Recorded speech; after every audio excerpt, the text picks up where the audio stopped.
Prepare the bath with hot water was the request from my husband, who had vanished 3 years ago.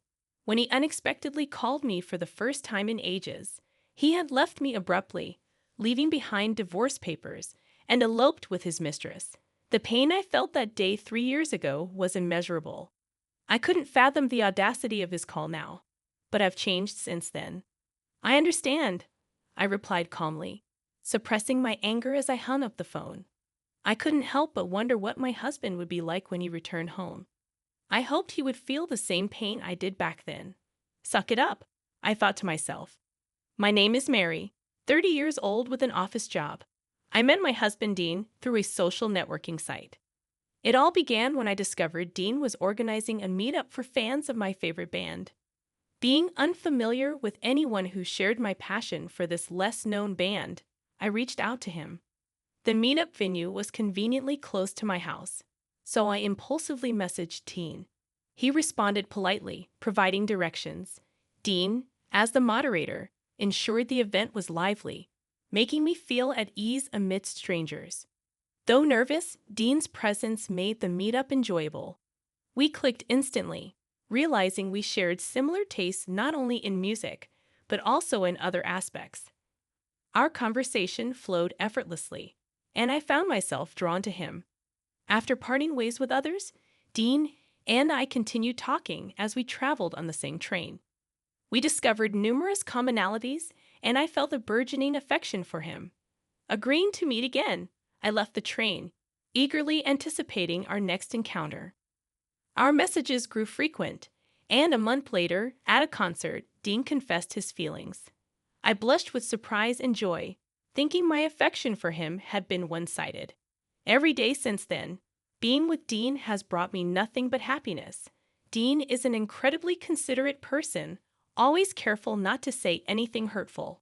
Countless times, he surprised me with gestures that brought tears to my eyes because his priority was my happiness. I felt like I could do anything for Dean in return. After a year of dating, we decided to tie the knot. His proposal took me completely by surprise. During a dinner at a restaurant, he suddenly presented me with a lavish bouquet of flowers, and as I accepted, our mutual friends emerged to share their congratulations. It was a moment of pure joy, and I couldn't help but cry tears of happiness. Even after marriage, Dean and I maintain a romance, seemingly unaffected by the change in status. Despite his demanding job, Dean actively participated in household chores and made grand gestures for our wedding anniversaries and birthdays. I was grateful every day to be married to such an amazing man. However, after 2 years of wedded bliss, Dean began to exhibit strange behavior. While he had always been busy with work, his workload seemed to escalate. He started working overtime, even on holidays, and traveled more frequently than before. There were days when I hardly saw him, and nights when he returned home long after I had fallen asleep waiting for him. One night, out of concern for his health, I suggested he take some time off from work. His response was unexpectedly cold, the first time he had ever spoken to me in such a manner. It was then that I realized something had changed in him. Dean's transformation became more evident over time. One morning, he scolded me for not having breakfast ready at an ungodly hour, displaying an unreasonable level of anger. It was bewildering and hurtful, especially considering I had never imagined he would even think to be upset about such a thing. I, too, have a job, and naturally, the housework isn't always perfect. I was so stunned by Dean's reaction that I zoned out for a while. Perhaps I shouldn't be so engrossed in my work. I realized I needed to put more effort in the household chores and wait for Dean to settle down at work, hoping he would return to his former gentle self. I firmly believed that one day he would, so I did everything in my power to make our home a peaceful sanctuary for his return. But despite my efforts, Dean continued to give me the cold shoulder. Even though my heart felt like it was breaking, I persevered, trying my best to maintain the household. One day, while checking Dean's pockets for items to take to the cleaners, I discovered a pair of women's earrings, obviously not mine. The moment I laid eyes on them, I became convinced that all of Dean's previous actions had been a facade. He wasn't busy with work. He was meeting his affair partner. That explained why he was never home. Feeling foolish and utterly miserable for caring so deeply about Dean, I stayed up that night, waiting for his return.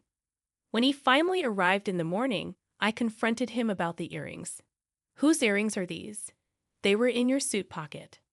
I tried to keep a calm tone, hoping for a rational discussion, but Dean's response was nonchalant. "Oh, they belong to my girlfriend." "Thanks, I'll return them tomorrow." His indifference stunned me.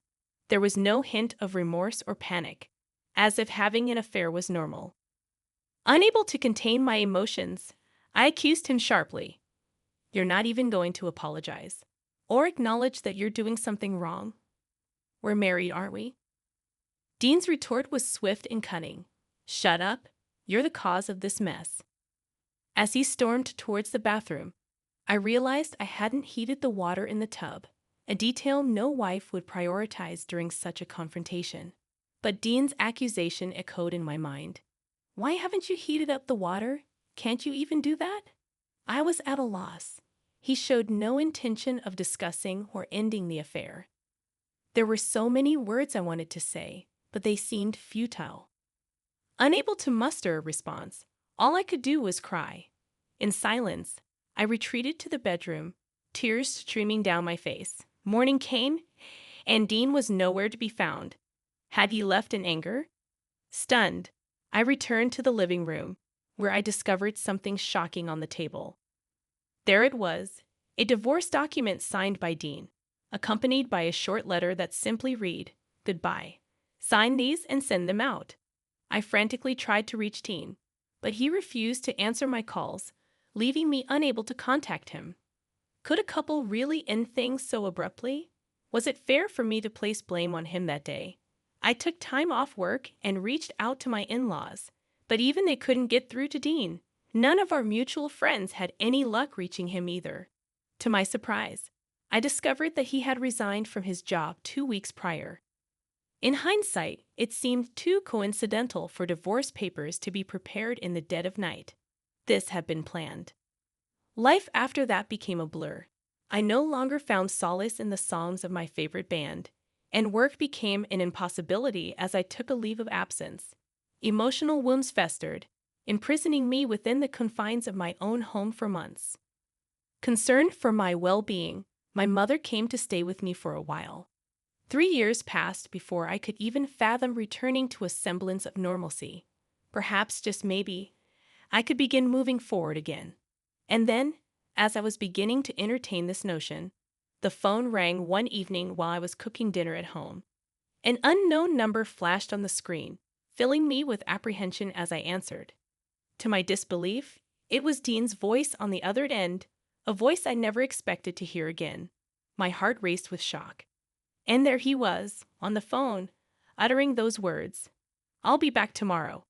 Get the hot water ready in the bath." I couldn't comprehend it.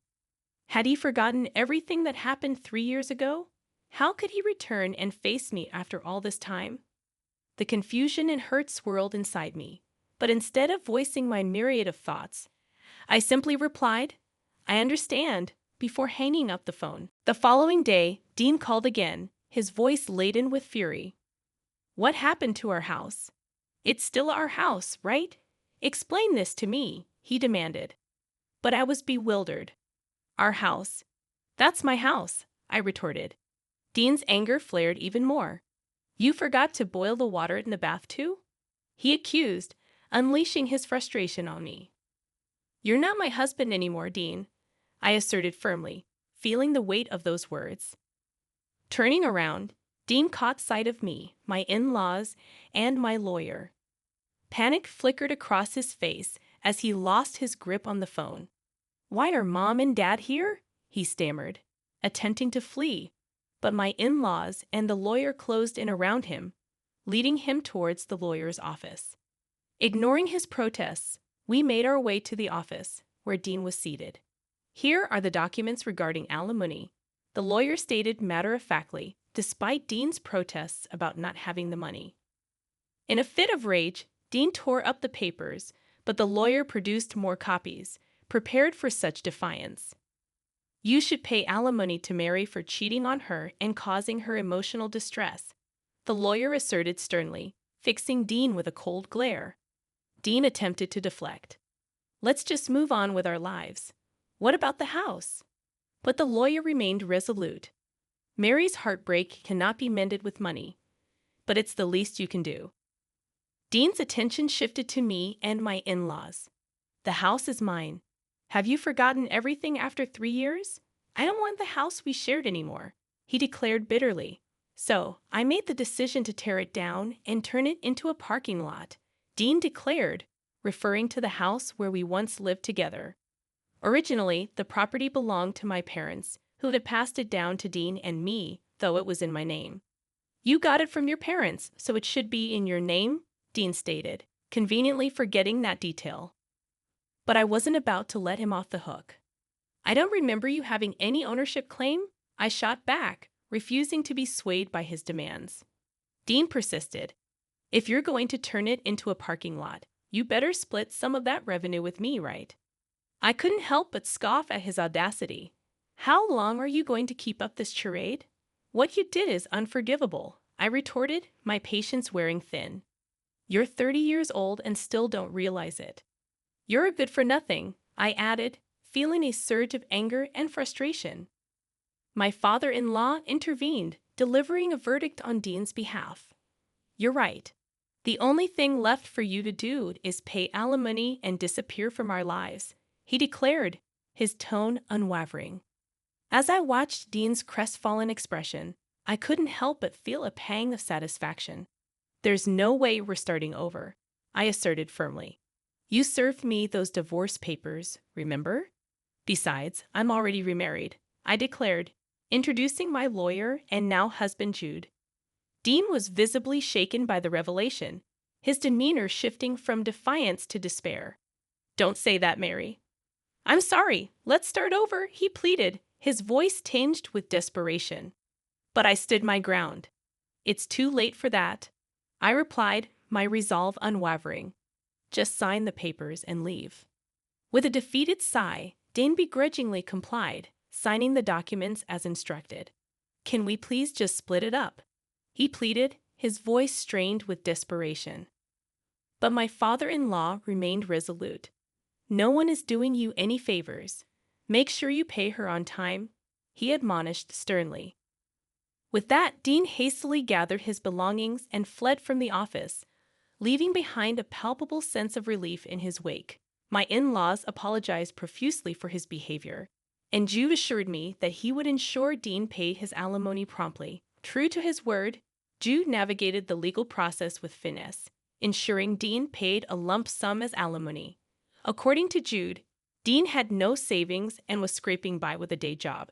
It turned out that he had been living lavishly off a wealthy woman, but she eventually grew tired of him and kicked him out. With the alimony settled, I cut off all communication with Dean, focusing instead on enjoying my honeymoon with Jude. He never complained about my imperfect housework, always offering his support and understanding.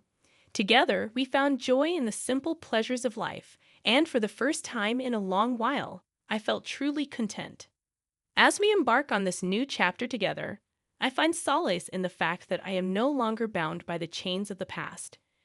With Jude by my side, I can finally embrace the future with optimism and hope. And for that, I am eternally grateful.